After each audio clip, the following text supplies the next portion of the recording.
Hi, everybody. Matt Bernier, joined by Mike Beer, taking a look at the Breeders' Cup focus for this week, and we're focused on the Breeders' Cup Turf. It's a fascinating division in general.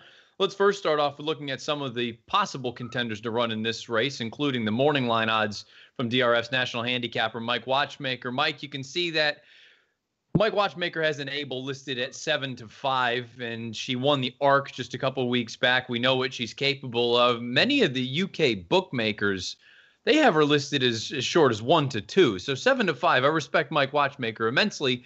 There's just I have a very hard time believing we may actually get that 7-5. Some of the other names in there include Roaring Lion at odds of 5-1, Waldgeist at 8-1, and then some of our domestic hopes, Channel Maker at 12-1, Robert Bruce at 12-1, Glorious Empire at 15-1. Let's kick things off with that video from the ARC a couple weeks back, Mike. And overall, what were your thoughts on Enable? This was only her second start of the year, but boy, she looked pretty darn good. Yeah, I think that's the real takeaway too. I mean, she's obviously a filly who had some setbacks earlier this year, so she didn't really get her campaign started. She's only run twice this year. She's won both of them, including a defense of her ARC title.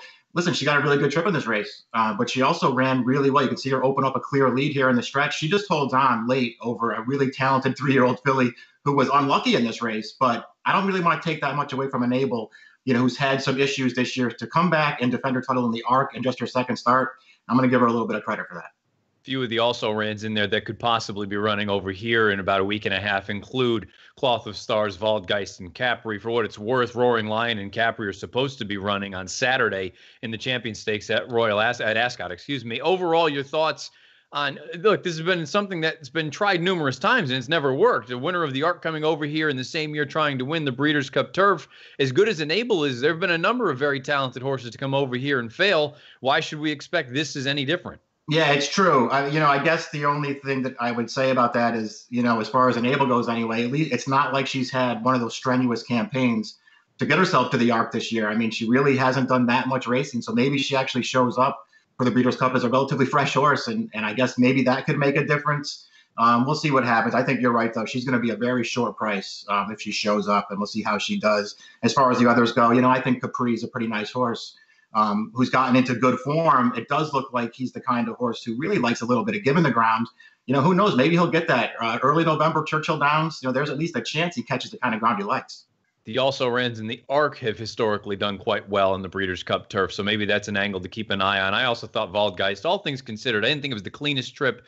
Thought he ran well enough in the ARC there. Hopefully we'll see him back here in a few weeks. Another horse that's a possible runner in this race, and who knows, even potentially in a race like the Breeders' Cup Classic, could be Roaring Lion, and so much of that is dependent on what happens this upcoming Saturday. We're going to take a look back at the Irish Champion Stakes from this horse. Now, look, we know he's very talented, but Mike, if he runs in this spot, I'm not totally convinced he's as good as Enable. And if he runs in a race like the Breeders' Cup Classic, he's by Kitten's Joy. Has there ever been a good dirt horse by Kitten's Joy?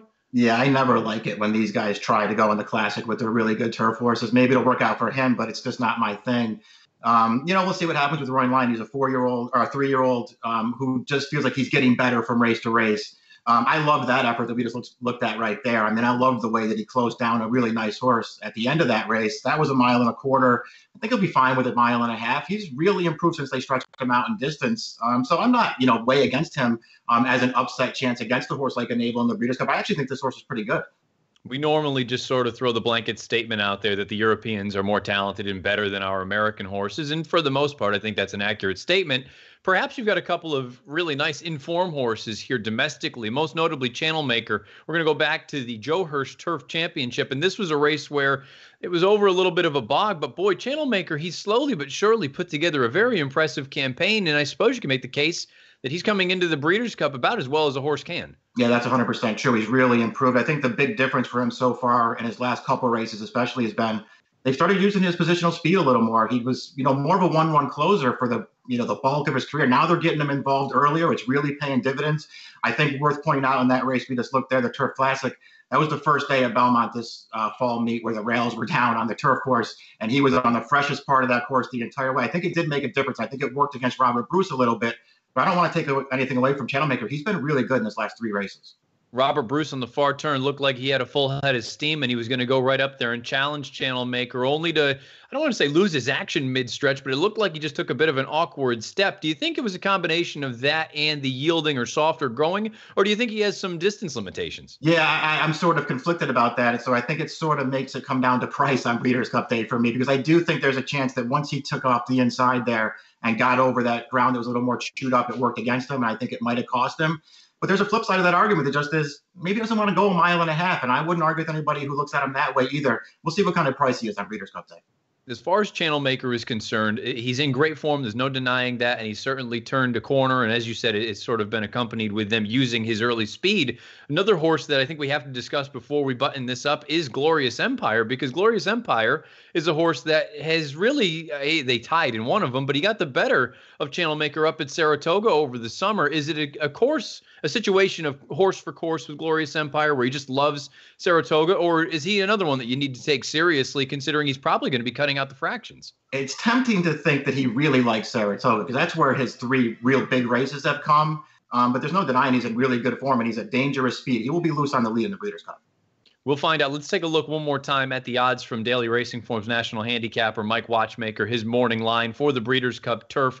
Again, these are possible horses that could be going in this race in about a week and a half's time. You see Enable, she is coming over here. She just won the ARC for the second time, 7-5 on Watchmaker's morning line. I have a funny feeling that would be absolute stealing if we could get 7-5 on Breeders' Cup Saturday. She might go considerably shorter, but it's worth noting there's never been an ARC winner to come over here and win the Breeders' Cup Turf in the same year. We'll find out if Enable can buck that trend.